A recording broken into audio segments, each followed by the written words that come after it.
Biden is unwell, and we all see it. This is a good faith attempt to address what appears to be a U.S. president who is in severe mental decline. America is a nation that can be defined in a single word. I was going to Karine Jean-Pierre, the White House press secretary, is in the unenviable position to try to claim that Biden is not unfit for his office, and that actually he is better than ever. There seems to be a sort of rash of videos that have been edited to make the president appear especially frail or mentally confused. I'm wondering if the White House is especially worried about the fact that this appears to be a pattern that we're seeing more and more. Yeah, and I think you all have called this the cheap fakes video, and that's exactly what they are. They are cheap fakes video.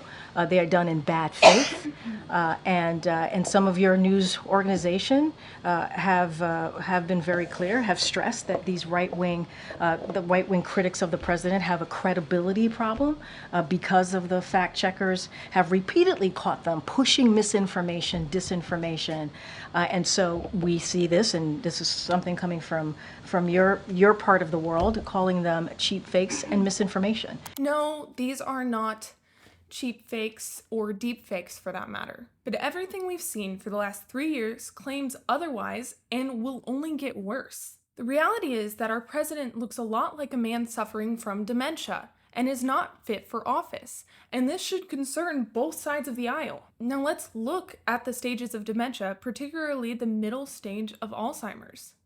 Symptoms which vary from person to person include but are not limited to being forgetful of personal events and personal history. There's been a response from the opposition, but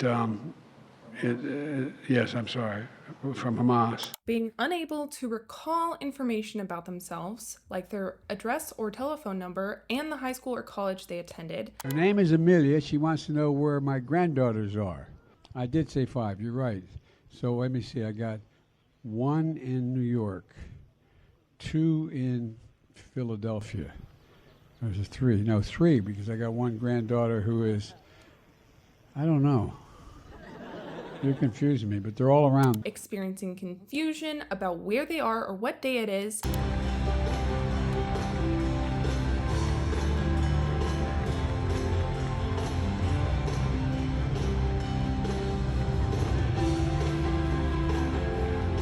And showing an increased tendency to wander.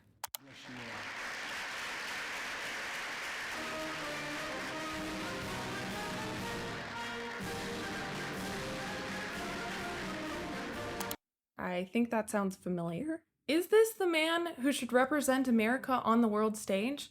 Is this the man who should be our commander-in-chief? This question has probably already been answered by special counsel Robert Hur's report and interview of Biden. In the interview, Biden forgets the year Trump was elected, the year his son Beau died, and the year that he declared his presidency. Not a good look. He claims to have been asked about his son by Hur in this clip. I know there's some attention paid to some language in the report about my recollection of events. There's even reference that I don't remember when my son died. How in the hell dare he raise that? Frankly, when I was asked the question, I thought to myself, it wasn't any of their damn business. But if you read the transcript, which I did, he actually brings up Beau himself and then goes on for almost 4 pages of the transcript talking about his and his son's history. Dementia is a tragic disease, and I wish it upon no one, especially the incumbent president of the United States, who absolutely refuses to step down and actually decides to run again despite the clear necessity to back away from the role.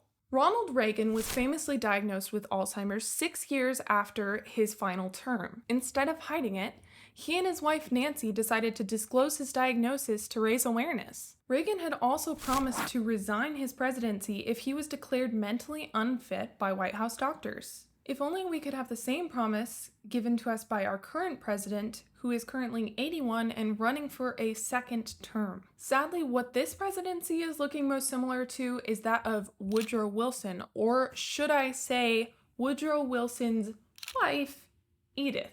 After Woodrow suffered a stroke during his second term, his wife Edith functionally became an unelected president. But don't take my word for it, take the White House's word for it. After the president, Woodrow, suffered a severe stroke, she, Edith, pre-screened all matters of state, functionally running the executive branch of the government for the remainder of Wilson's second term. Now the question is, who is Biden's Edith? Is it Jill? Is it Kamala?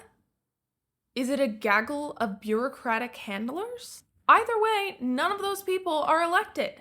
Biden continually shows a lack of awareness of his surroundings, most recently at a fundraising gala where Obama appears to lead him off stage when he freezes. Now, CNN attempted to spin this as a clip put out of context. Barack Obama's camp firing back after widespread claims on the right that he needed to lead President Biden off stage after Biden appeared to freeze up at the end of a weekend fundraiser in LA. So Eric Schultz is a senior Obama advisor, and he has put out a statement saying, quote, "This did not happen." But this is just not true. As Jeffrey Blair reports for National Review, after videos of the fundraiser taken by the Hollywood Reporter spread over social media, Karine Jean-Pierre shamelessly took a planted question from the audience in the White House press room to denounce them using the new agreed-upon term as cheap fake videos. There was no logic to the accusation, nothing had been altered, edited selectively, or even taken out of context, but was an inconvenient fact, and so the Democratic Party has declared it should not exist. In my opinion, the most concerning clip comes from a recent press conference where Biden incoherently babbles at reporters when they are being too loud. Thank you, Mr. President. Mr. President, will the lack of a work habit are you worried about the work habit? Are you worried about the work habit? Someone might argue that he is making fun of reporters for being too loud and talking all at once, but I don't think there's any actual context in which this is normal behavior. He babbles incoherently and then laughs at himself like he just made some sort of joke. But no, we are told not to believe our lying eyes and that Biden is actually a completely coherent, spry, and healthy president. But I think that the evidence speaks for itself. If you liked this video, check out Caroline Downey's video on the basketball sensation Caitlin Clark here.